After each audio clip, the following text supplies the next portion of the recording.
Saliyane nang Jombang, angin pentil muter sing ngancani udan deres yo nerak wilayah Kecamatan Tanjung Anom, Kabupaten Nganjuk Minggu sore. Akibatnya puluhan wit roboh, lah siji antarane ngebruki kantor kelurahan sampai rusak nemen.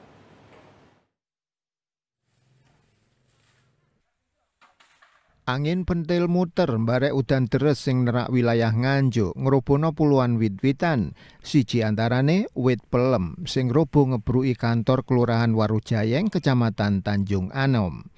PLT Lurah Warujayeng, Okirio Andika Putra njlentrekno pas kedadian dhek ana nang jero kantor.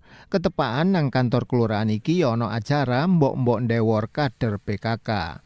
Moro-moro wit pelem sing ana nang ngarepe kantor roboh ngebruki teras ambek payon kantor kelurahan sampai rusak nemen.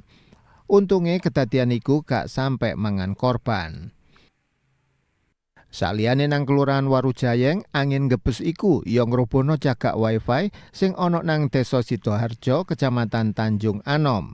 Cagak-cagak iku roboh sampai nutup dalan. Pirang-pirang wit gede ya roboh klebu warung-warung sing ana nang pinggir dalan rusak disapu angin pentil muter. Teko data nang lapangan, wit-witan sing roboh ya direpotno kedadian nang Desa Kedungrejo, Baron, Kelinter, Kertosono, barek pirang-pirang desa liyane. Ahmad Sarwani, JTV.